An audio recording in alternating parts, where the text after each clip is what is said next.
Te invito a que usted abra su Biblia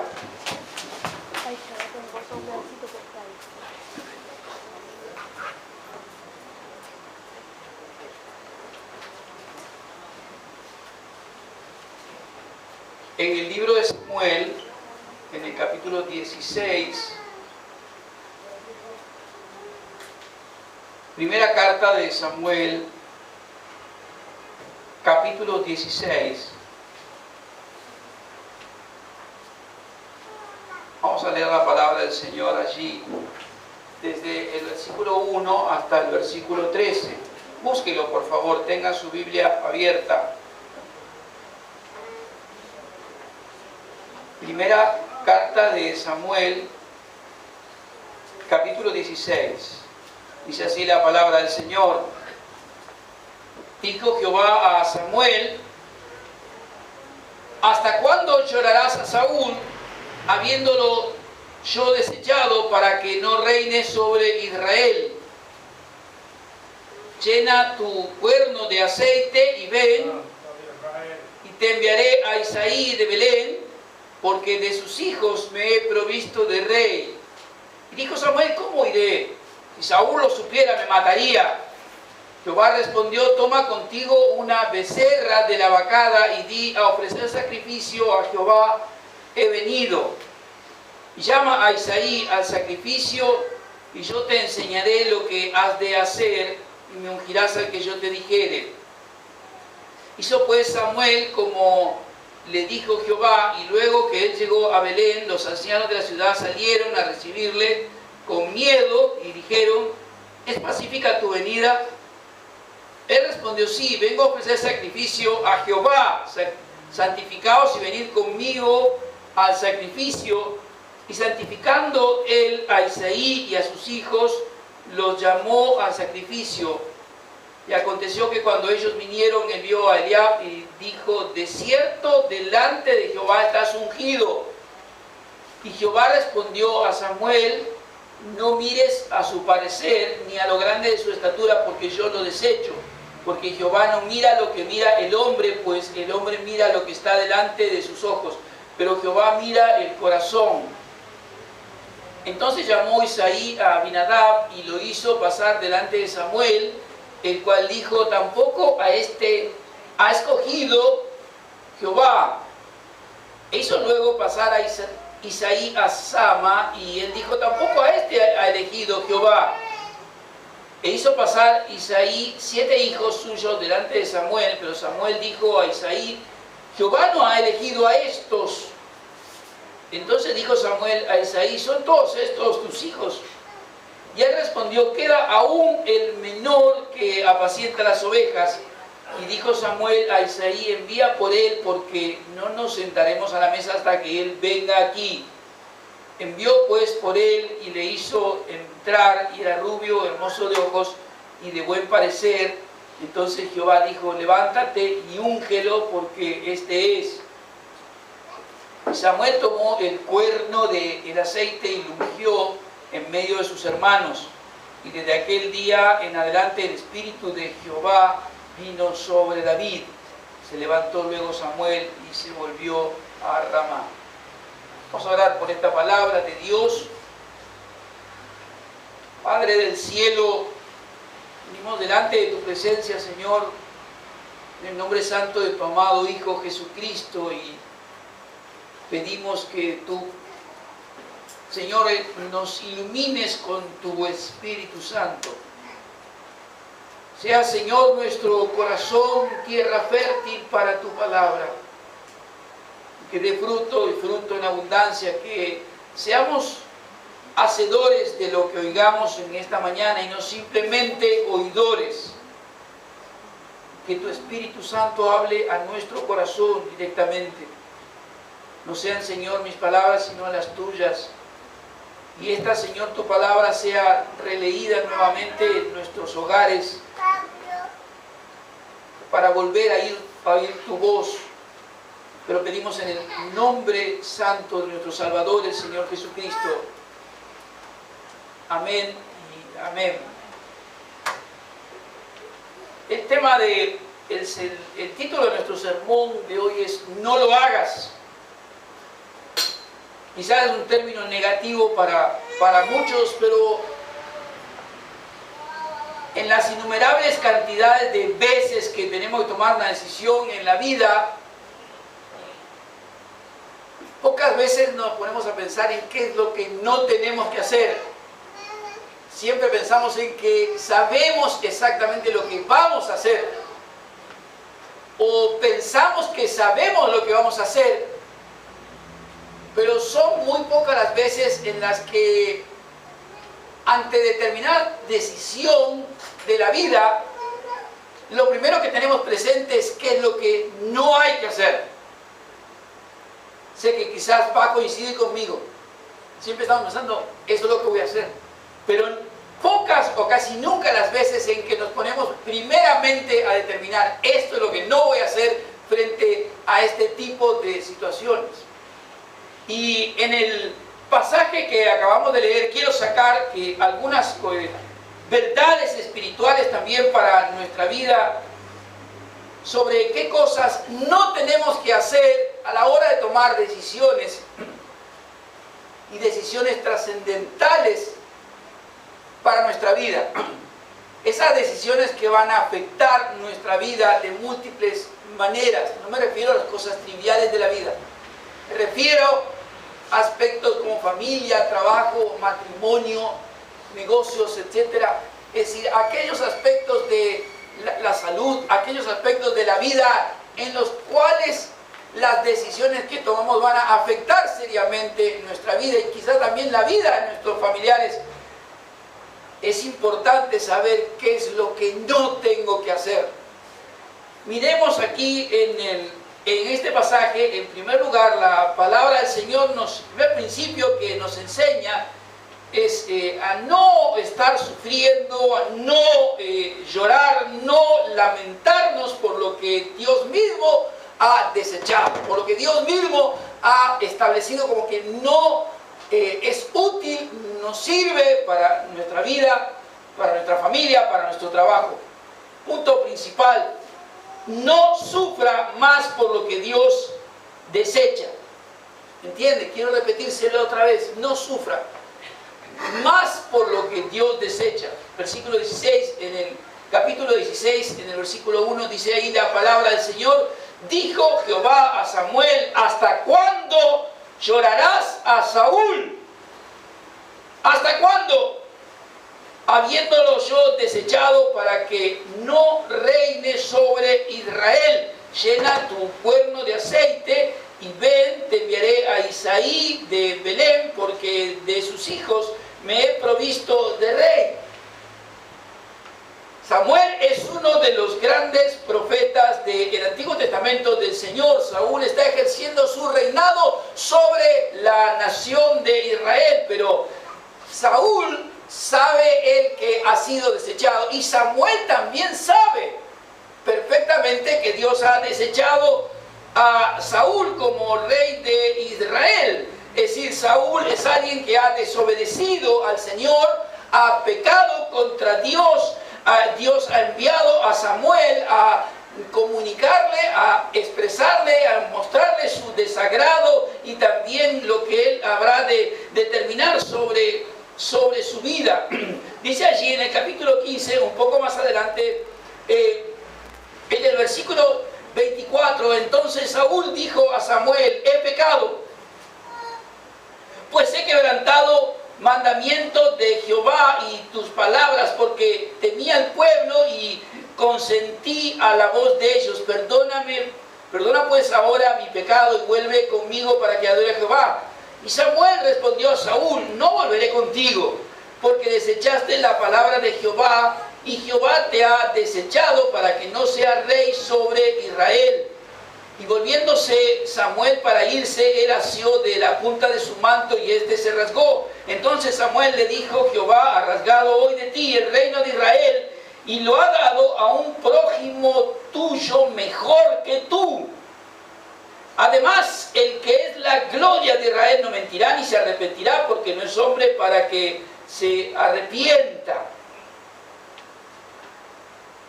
tanto Saúl como Samuel saben lo que ha sucedido. Saúl sabe que él ha pecado contra Dios, ha desobedecido sus palabras. Samuel sabe que Dios ha desechado a Saúl como rey de Israel. Sin embargo, aún siendo un profeta de Dios, Samuel sigue llorando a Saúl. Es una cuestión de sentimiento lo que él tiene por Saúl, pero él sabe perfectamente de que lo que está haciendo ya no tiene ningún sentido.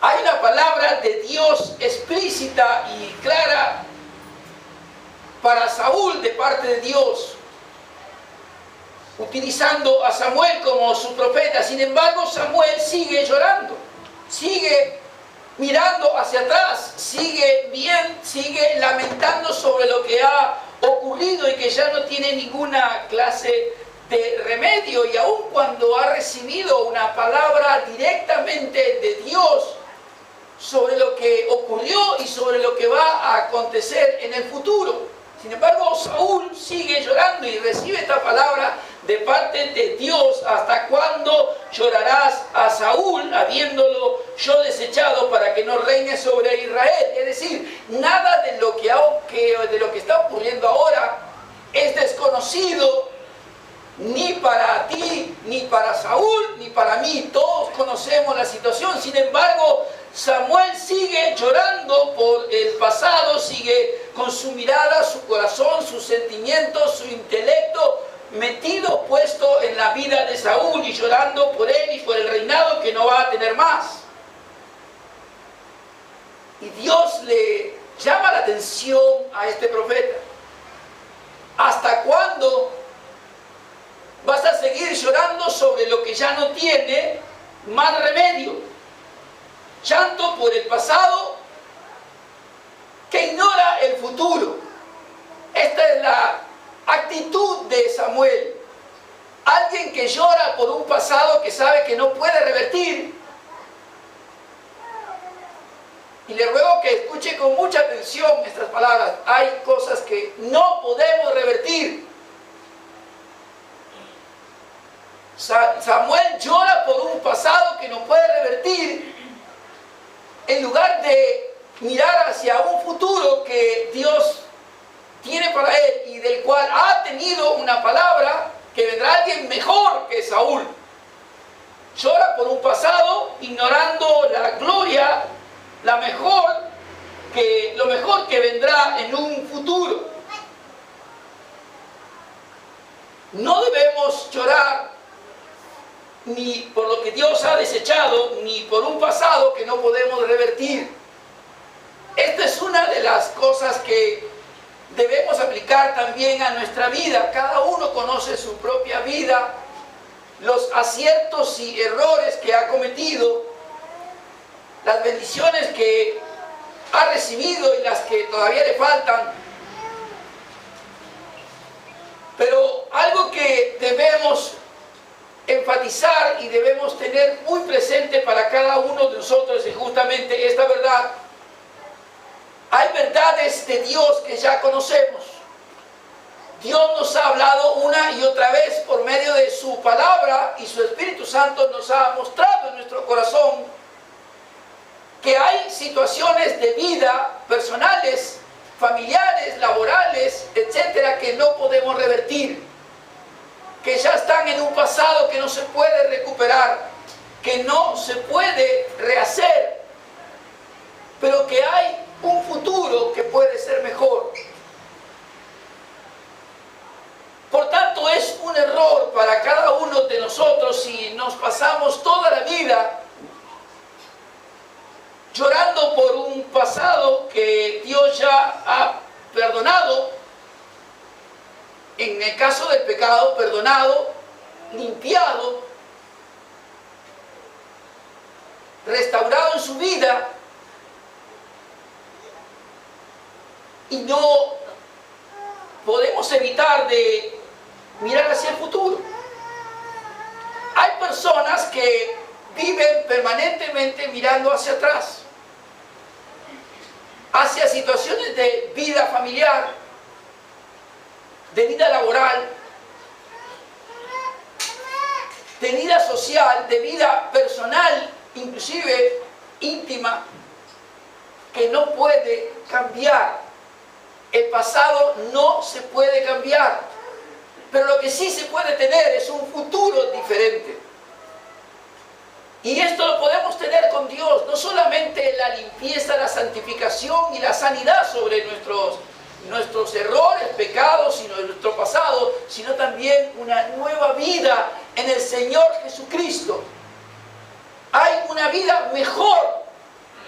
El problema con Samuel es que llora por un rey como Saúl, que fue pésimo para la nación, e ignora que Dios tiene un plan mejor para la nación y que vendrá uno que será mejor que este que se fue. Y así somos muchas veces también en nuestra propia vida. Miramos permanentemente para atrás y dejamos de mirar hacia adelante, hacia lo que Dios tiene para cada uno de nosotros, y nos perdemos de esta tremenda bendición. Pero para que esto se pueda lograr es importante aplicar en primer lugar este principio para nuestra vida. Dejar de sufrir, dejar de lamentarnos, dejar de llorar por lo que ya no se puede cambiar, por lo que no se puede remediar, por lo que no se puede restaurar. Y sí comenzarnos a gozarnos y a alegrarnos y a tener esperanza por lo que Dios va a hacer en un futuro. Esto es lo que tenemos que hacer. Al tomar decisiones en la vida, no mirar para atrás, en cualquier ámbito que sea, pero también en el ámbito espiritual. Dice el Señor en Lucas capítulo 9, versículo 62. Ninguno que pone la mano en el arado y mira para atrás es apto para el reino de Dios. Quiero repetírselo porque muchas personas pierden innumerables cantidades de bendiciones por esta actitud. Jesús enseñó: nadie que pone la mano en el arado y mira para atrás es apto para el reino de Dios. Poner la mano en el arado significaba guiar al animal hacia adelante sin error por el surco que había que trazar. Pero si cualquiera miraba para atrás, entonces ese surco iba a salirse del lugar, iba a ser mal hecho absolutamente, y todo se iba a arruinar. ¿Por qué? Por estar mirando donde no debo. Y esta es la actitud de Samuel. Siendo un profeta de Dios como es, habiendo recibido una palabra de Dios como la recibió, habiendo entregado esa palabra de Dios a Samuel como la entregó, sabiendo que Dios lo ha desechado por causa de su pecado y ha establecido que venga otro mejor, sin embargo él sigue llorando y sufriendo y perdiéndose la bendición de la esperanza de un futuro mejor para la nación de Israel. Este es el primer principio que nos enseña este pasaje de la palabra del Señor. A la hora de tomar decisiones en la vida y particularmente las espirituales, no llore por un pasado, no sufra por un pasado que no puede remediar.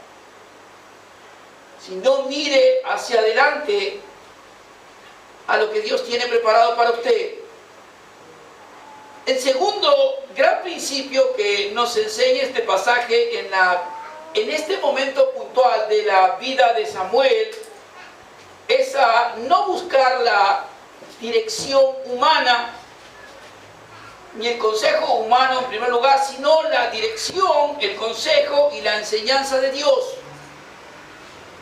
No buscar en primer lugar nuestro propio parecer, nuestro propio consejo, sino la dirección y el consejo de Dios. Samuel tiene una misión que cumplir. que es ir a la vida de Samuel, ir a la vida de Saúl, y en aquel lugar, en medio de este contexto en donde sabemos que Saúl es el rey, él tiene que ungir de la familia de Isaí a uno de sus hijos como rey de Israel, estando todavía Saúl. Entonces el problema que tiene aquí Samuel, siendo un profeta de Dios, es grande. Él tiene una misión que cumplir de parte de Dios, lo cual en sí mismo no es un problema. El problema es que Samuel tiene miedo, tiene temor. No solo tiene temor de Saúl, sino también tiene temor de morir. Lo que menos le ocurre o le pasa por la cabeza es que es Dios mismo el que lo está enviando. Pero él tiene temor de Saúl, tiene temor de morir y tiene una misión divina que cumplir. Y esto nos muestra la debilidad humana, la debilidad que tiene cualquier persona, aún un profeta de Dios, aún alguien que está siendo comisionado directamente por Dios a cumplir la misión de ungir a otra persona como rey de Israel. Samuel dice allí, versículos 2 y 3, ¿cómo iré? Manifestando no solamente su temor, sino también su desconocimiento de cómo hacer las cosas. Si Saúl lo supiera, me mataría. Jehová respondió, toma contigo una becerra de la vacada y di a ofrecer sacrificio a Jehová he venido. Y llama a Isaí al sacrificio y yo te enseñaré lo que has de hacer y me ungirás al que yo te dijere.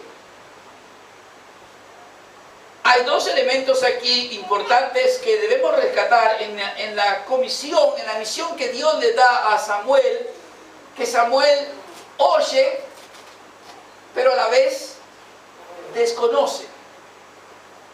Dios le dice a Samuel no solamente lo que él tiene que hacer, sino que él le va a enseñar lo que tiene que hacer.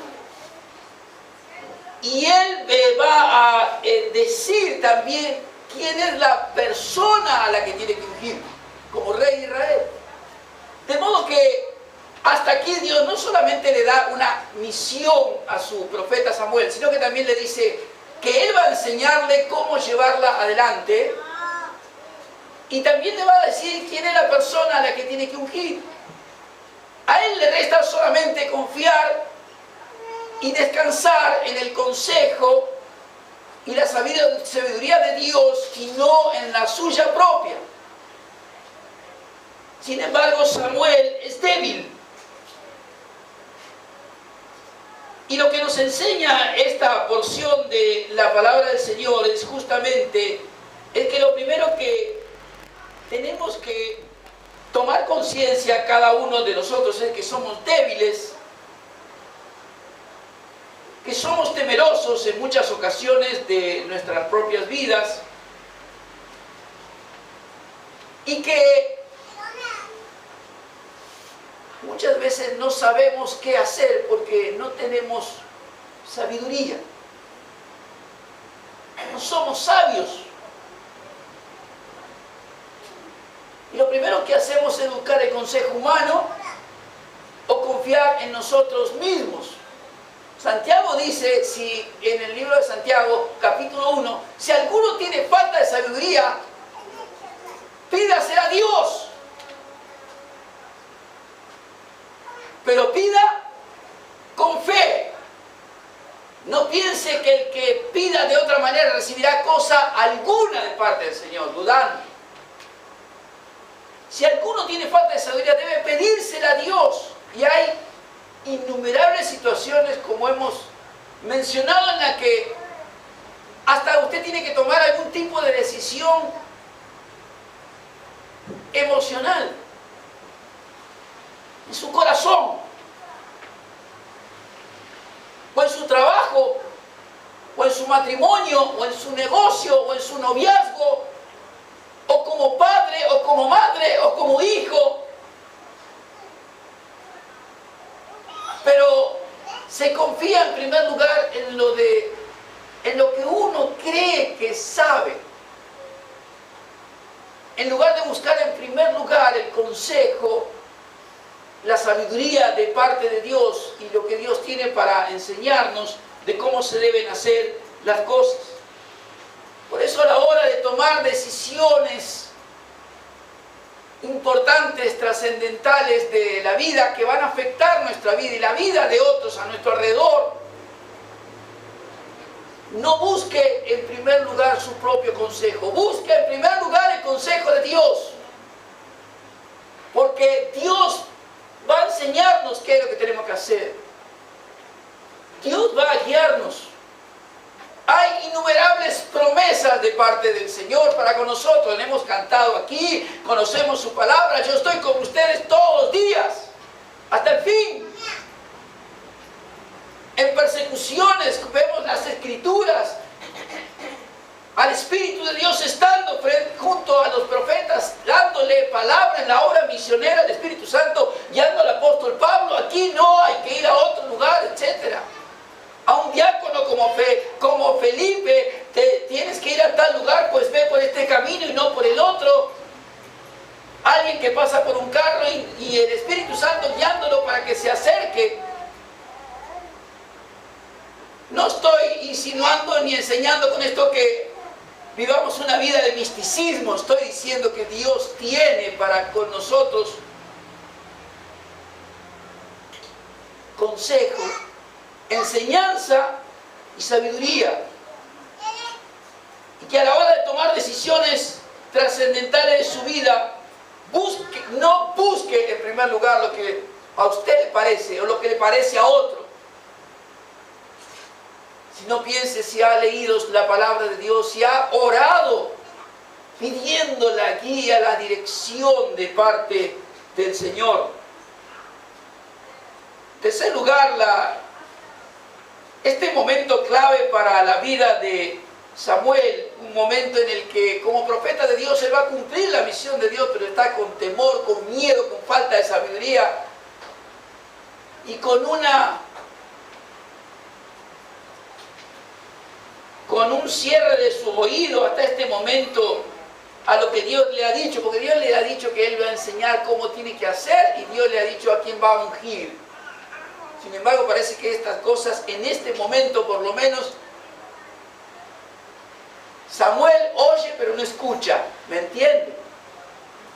Oye pero no escucha.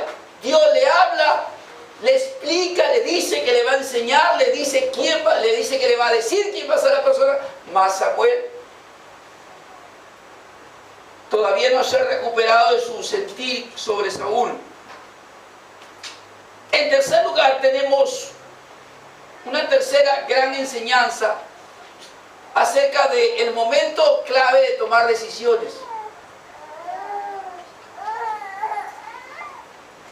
Evite tomar decisiones en la carne. No tome decisiones en la carne nunca. No tome decisiones en la carne nunca. Versículo 6 en adelante. Aconteció que cuando ellos vinieron, él vio, versículo 5 por favor, él respondió: vengo a ofrecer sacrificio a Jehová,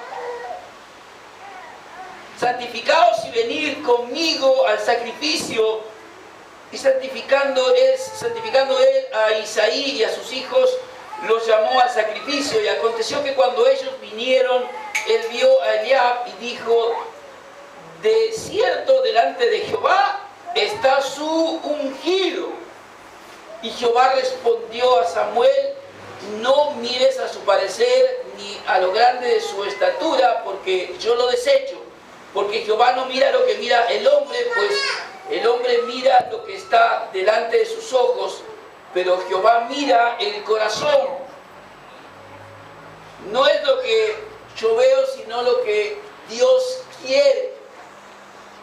No es lo que yo veo, sino lo que Dios quiere. Este es uno de los grandes principios que Samuel nos enseña aquí, no tomar decisiones en la carne.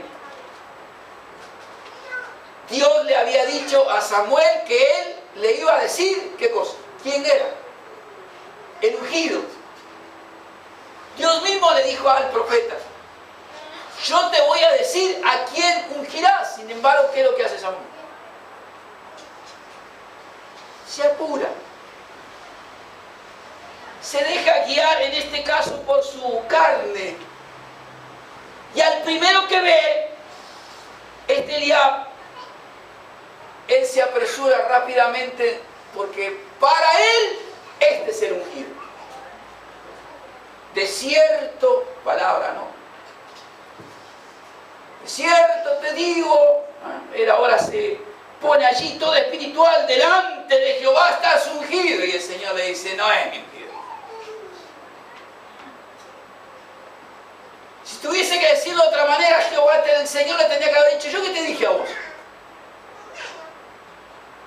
Que yo te voy a decir a quién tenés que ungir. ¿Por qué tenés que decir delante de Jehová estás ungido y todo? Pero es lo que hace Samuel, y es un profeta de Dios, es un hombre santo de Dios, pero que también se equivoca. ¿Por qué? Porque le da lugar, en lugar de la obediencia a Dios, que le dijo que él le iba a decir a quién tenía que ungir, en lugar de darle él un espacio en su vida a la obediencia como corresponde a Dios, lo que él hace es seguir su carne. Y lo primero que ve, quizá la estatura, su parecer, para él ese es el ungido de Dios. Sin embargo, Dios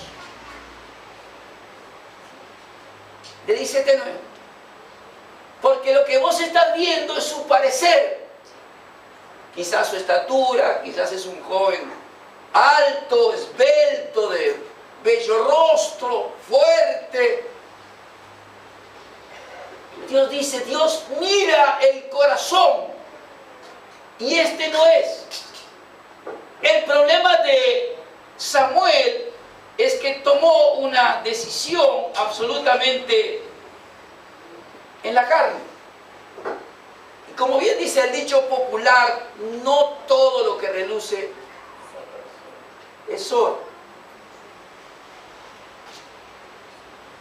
Por eso es que a la hora de tomar decisiones trascendentales en nuestra vida, que sabemos, amados, esta decisión de Samuel va a afectar la vida de una nación, porque va a ungir a alguien como rey. Por eso estoy diciendo lo que estoy diciendo hoy. Decisiones no triviales, sino aquellas decisiones que tienen que ver con el trabajo, que tienen que ver con el matrimonio, que tienen que ver con el noviazgo, que tienen que ver con nosotros como padres, como hijos, que sabemos que van a afectar nuestra vida y la vida de otros. Uno tiene que no tomar decisión en la carne, sino buscar el consejo de Dios. Y le puedo asegurar que si dobla sus rodillas y busca realmente de parte de Dios, Dios va a traer esa seguridad, ese consejo, le va a guiar a su palabra, le va a mostrar de alguna manera cuál es la decisión que tiene que tomar. Porque la decisión que tome quizá afecte seguro la vida de su familia y su propia vida. Entonces uno no debe tomar estas decisiones en la carne, apresurado, simplemente porque a uno le gusta, o simplemente porque es la pasión de uno. Lo que uno va a preguntarse, ¿es esto lo que Dios tiene para mí? ¿Realmente está la voluntad de Dios para mi vida y que va a afectar a mi familia, a mis hijos, mis padres, mi trabajo, etc. O aún en los casos de un ministro, de un pastor, la vida de su iglesia.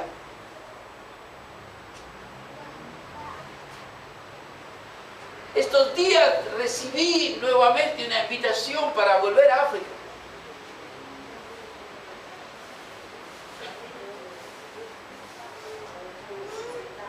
Alguien me dijo, con todo amor, mientras yo argumentaba, tratando de convencerme a mí mismo, no, mejor no. Alguien me dijo, pero realmente quieres ir. Y si en la carne que veo. En mi carne sí. Y sé que en la obra de Dios y en la misión es necesario.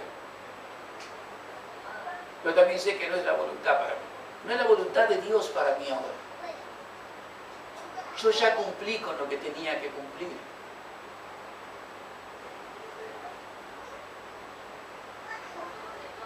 Y tengo paz. Y esa es la paz que uno recibe, la confirmación de parte de Dios. Cuando usted tenga que tomar decisiones que van a afectar realmente su vida. Estos días no se lo dije a mi esposa. La semana pasada vine contento aquí, un miércoles, y dije, demos gracias a Dios porque van a comenzar las negociaciones de paz. Me llegó otro mensaje hace 2 o 3 días que otra vez volvieron los enfrentamientos, los muertos. No se termina más. Y entonces me doy cuenta que realmente Dios tiene razón en tenerme atado acá.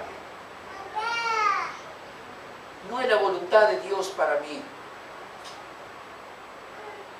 Sé que puede ser necesario, pero no es la voluntad de Dios. Por tanto, amado, quiero enseñar con esto que aprendamos que hay decisiones que afectan, hacen sufrir,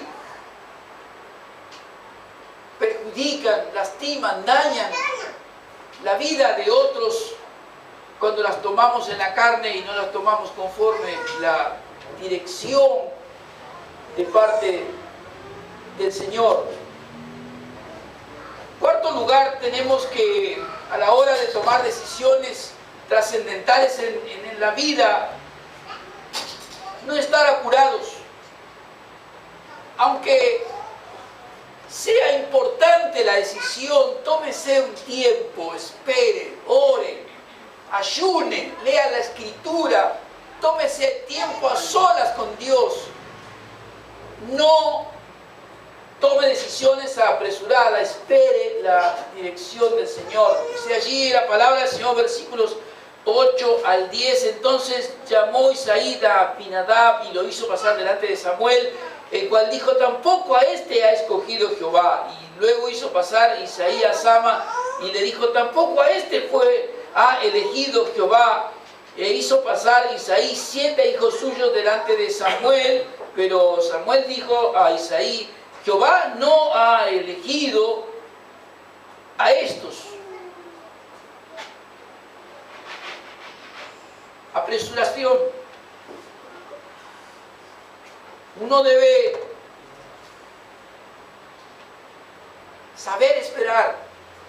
Samuel podía haberse evitado todo este pasar de un hijo detrás del otro y la expectativa que se produce en la familia de Isaí, como en los hijos de Isaí, de quién va a ser el ungido del Señor, si él hubiera recordado lo que Dios le dijo. Dios le dijo, yo te voy a enseñar qué es lo que hay que hacer, yo te voy a decir a quién hay que ungir. Pero acá nos encontramos a Samuel haciendo una especie de selección, haciendo pasar a un hijo atrás del otro de Isaí, diciendo, a este no, este tampoco, el otro tampoco, con todo lo que esto genera tanto en Isaí como padre, como en los hijos de Isaí, sobre lo que ellos esperan. Todo esto si él hubiera sabido escuchar lo que Dios le dijo y hubiera tenido un poco de paciencia y hubiera esperado la voz de Dios, la dirección del Señor sobre lo que él tiene que hacer.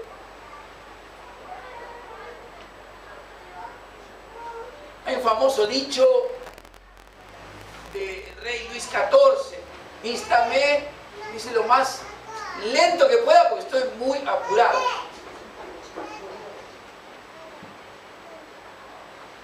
Mientras más rápida sea la necesidad de tomar una decisión, pues trate de retrasarla un poco y tómese tiempo para estar a solas con Dios y esperar que Dios le hable.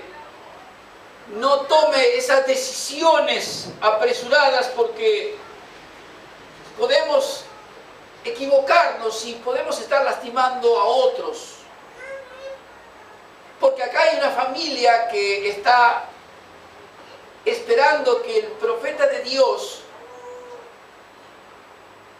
diga quién va a ser el futuro rey de Israel. No es poca cosa esto. Tenemos a un padre que está haciendo pasar a cada uno de sus hijos delante del profeta para que el profeta diga: este es el nuevo rey de Israel. Pero resulta que cada uno de los hijos que pasa por delante de Samuel, Samuel dice: no, este no es. Hasta que pasaron casi todos. Y esto, aunque la Escritura no lo dice, cualquiera de nosotros sabe que debe haber generado expectativa en el padre Isaí y en cada uno de los hijos que pasaron por delante de Samuel. Y la consecuente desilusión, frustración, dolor por no ser elegido, porque hay alguien que viene de parte de Dios que dice que tiene algo para nosotros y resulta que pasó toda la familia, o casi toda, y ninguno es. ¿Todo por qué? Porque hay alguien que está actuando en la carne, tomando decisiones apresuradas, no esperando la dirección de Dios. Por eso cuando hay que tomar decisiones en la vida, casamientos, noviazgos, viajes, trabajo, debemos saber esperar y consultar a Dios en oración, en lectura de su palabra, y no apresurarnos, porque vamos a causar daño a otros con nuestro apresuramiento.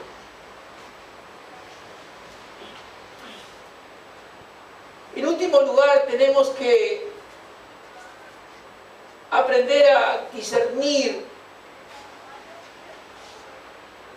espiritualmente y a oír la voz de Dios, confirmando la decisión que estamos tomando. Discernir espiritualmente también. Por eso no estoy hablando de situaciones triviales, cotidianas de la vida, porque casi sería patológico. Usted no va a orar a la mañana porque zapatilla se va a poner.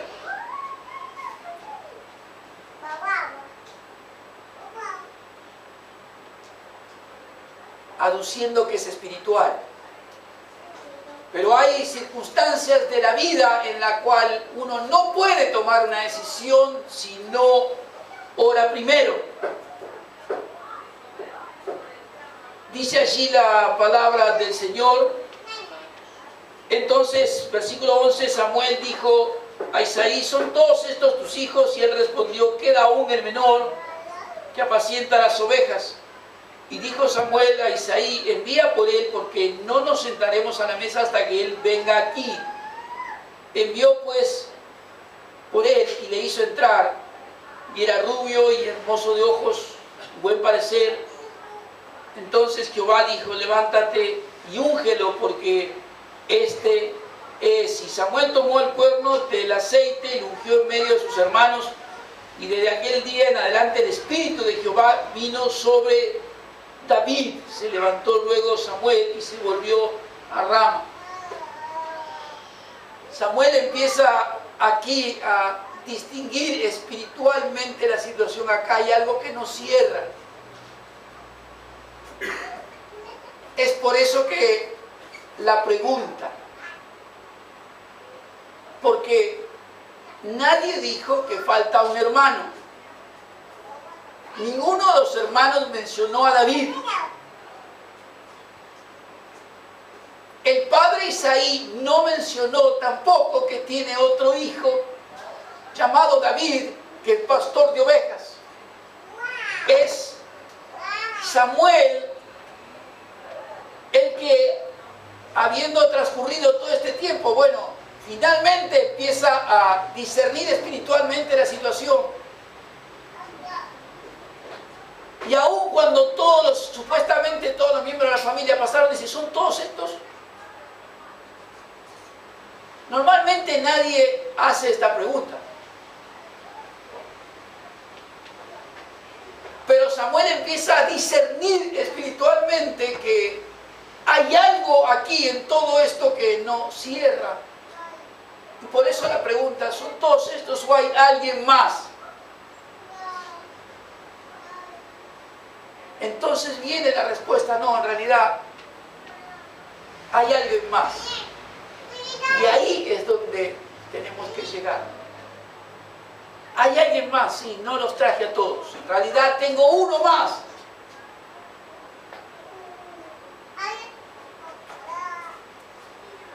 Samuel manda a llamar,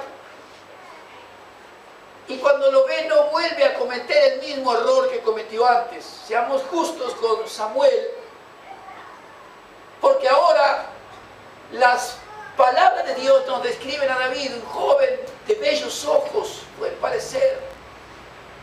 Sin embargo, Samuel ya no actúa en la carne.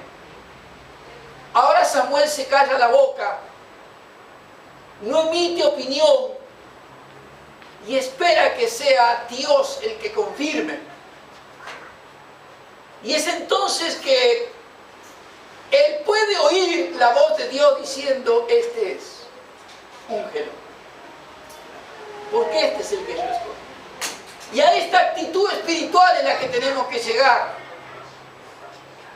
a la de poder discernir espiritualmente las circunstancias en las que estamos, en las que tenemos que tomar determinado tipo de decisión,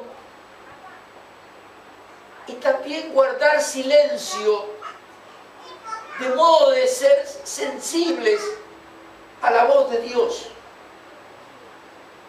Este es el gran y último ejemplo que nos deja Samuel. Discernir espiritualmente las situaciones y ser sensible a oír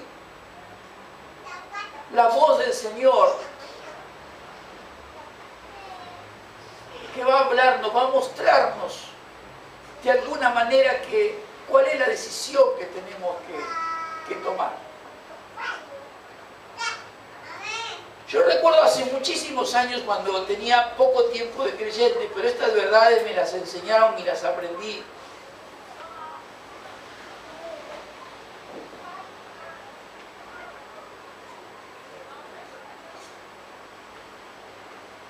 Yo tenía que salir, había dejado un excelentísimo realmente trabajo, porque no quería verme mezclado en situaciones de tener que engañar a las personas. Así que renuncié a un trabajo muy importante que tenía en una compañía italiana. Tenía pocos meses de creyente, pero obviamente tenía que volver a trabajar. Así que eran épocas en que todavía, a pesar de los problemas que solemos tener los argentinos en nuestro país, con la economía había más trabajo. Así que recuerdo un domingo que compré el diario, los famosos clasificados que se utilizaban en aquellos años, y mirando todos los avisos, fui marcando mientras oraba hasta que llegué a uno y realmente sentí en mi corazón que tenía que desechar absolutamente todo e ir solamente ahí. Que me quedaba absolutamente atrás mano de todos los demás trabajos que...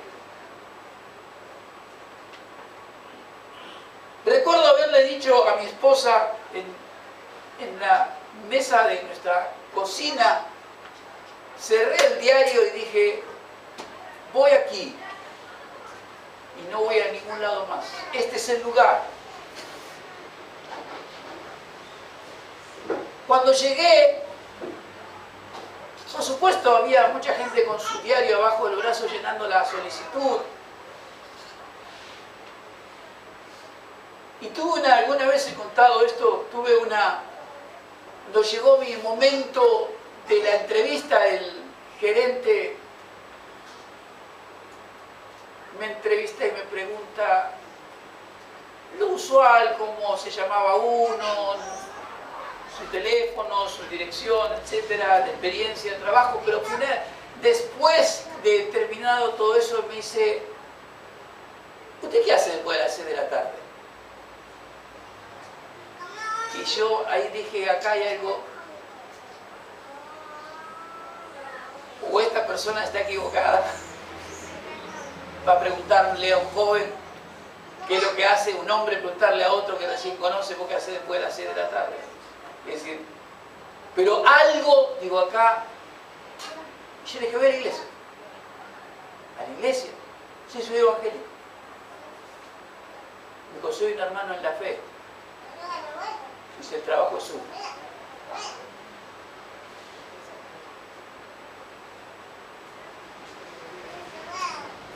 Había como 2 cuadras de cola para ese puesto. Pero el gerente me dijo, mire, voy a entrevistar a todos por respeto. Pero si Cristo está en su corazón como en el mío, usted va a hacer un buen trabajo. Venga mañana. Ese discernir, ese buscar, ese ser sensible a la voz de Dios, decir, bueno, a ver, si tengo que ir para la derecha, pero quizás Dios me está indicando que tengo que ir a la izquierda. También es un acto de fe y confianza en la dirección de Dios. Esto es lo que tenemos que aprender. Hubo que decirle que no a muchos trabajos que estaban posiblemente cerca o mejor. Decirle que sí a otras cosas, a otro lugar. Porque uno sentía que era Dios el que estaba obrando allí. De modo que tengamos estas verdades presentes en nuestro corazón y en nuestra mente. Tomar decisiones trascendentales para la vida, que van a afectar nuestra vida y la vida de nuestras familias, requiere también aprender a decir que no a muchas cosas. No a un pasado que no podemos cambiar, no a tomar actitudes en la carne, no a actuar apresuradamente, no a seguir nuestro propio consejo, sino buscar el consejo en primer lugar de parte de Dios y aprender a discernir las circunstancias espiritualmente y a escuchar la voz de Dios hablando. Quizás ha venido hoy aquí, seguramente ha venido hoy aquí, tiene decisiones que tomar. Si no es hoy, en algún momento cercano va a tener que tomar decisiones. Y hay decisiones que marcan la vida. ¿Con quién me casaré? ¿Dónde voy a trabajar? ¿Qué es lo que voy a estudiar? En algunos casos, si quiero vivir solo, o sigo con mis padres. ¿Cuántos hijos voy a tener? ¿Cómo me relaciono con mis hijos? Si somos ya personas mayores. Hay muchas decisiones que tenemos que tomar que nos pueden hacer la vida más feliz o muy triste. Depende de nuestra decisión. Y lo primero que tenemos que aprender, por lo menos en este día, frente a este pasaje, es lo que no tenemos que hacer. Amén. Oremos. Señor, te bendecimos, gracias te damos, Padre Celestial, en el